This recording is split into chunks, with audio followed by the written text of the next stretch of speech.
একজন ওল্ড প্লেয়ারের মুখ থেকে এই কথাটা তখনই বেরোয় যখন সে তার স্কিলকে হারিয়ে ফেলে। যেই পুরানো প্লেয়ারের গেম প্লেটা দেখে আজ তোমরা হাসছো, এমন একটা সময় ছিল যাকে কাস্টম খেলার জন্য সর্বপ্রথম হায়ার করে নিয়ে যাওয়া হতো। যেই পুরনো প্লেয়ারটার গেম প্লে দেখে আজ তোমরা হাসছো, একটাবার খোঁজ নিয়ে দেখো সেই প্লেয়ারটার গেম প্লে দেখেই একটা সময় অনেক মানুষ গেম খেলা শিখেছে। যেই ওল্ড প্লেয়ারটার খেলা দেখে আজ তোমরা তোমাদের গ্রুপে নিতেও লজ্জা পাচ্ছ, খোঁজ নিয়ে দেখো সেই ওল্ড প্লেয়ারটা কোনো একটা সময় কোনো একটা গিল্ডের লিডার বা অফিসার ছিল। যেই ওল্ড প্লেয়ারটা আজ তোমাদের রিভাইভ দিতে যেতে ভয় পাচ্ছে, মনে রেখো একটা সময় ছিল যখন এই প্লেয়ারটাই পুরো মাঠ একা ফাঁকা করে বুইয়া নিয়ে আসতো।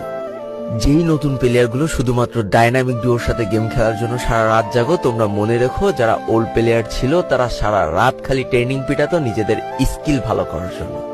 আমি জানি আজকের দিনের যারা অন ট্যাপ মারা প্লেয়ার তারা কখনোই ফিল করতে পারবা না যে বসে জুম করে উঠে হেডশট মারার মজাটা আসলে কি ছিল।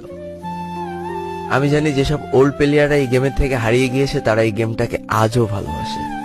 জীবনে এমন হাজারো ওল্ড প্লেয়ার আছে যাদের ফ্রি ফায়ারই ছিল জীবনে প্রথম রাত জাগার কারণ। আমি জানি এমন হাজারো ওল্ড প্লেয়ার আছে যাদের রেজাল্ট খারাপ করারও প্রথম কারণ ছিল এই ফ্রি ফায়ার। আজকের দিনের নতুন প্লেয়াররা উচ্চ স্বরে বলে আমি ফ্রি ফায়ার গেমটাকে প্রচুর ভালোবাসি, আর যারা ওল্ড প্লেয়ার ছিল তারা বলতো ফ্রি ফায়ার আমার ইমোশন। একটা না দুইটা না অনেক কটি বছর এই ফ্রি ফায়ার গেমটার সাথে কাটিয়ে দিয়েছি, অনেক ভালো ভালো বন্ধু পেয়েছি, আবার অনেক মানুষকে হারিয়েও ফেলেছি। আমি জানি এমন অনেক ওল্ড প্লেয়ার আছে যারা এখনো এই ফ্রি ফায়ার গেমটাকে দিনের পর দিন খেলেই চলেছে সেই ইমোশনের জায়গা থেকে। স্যালুট তাদেরকে।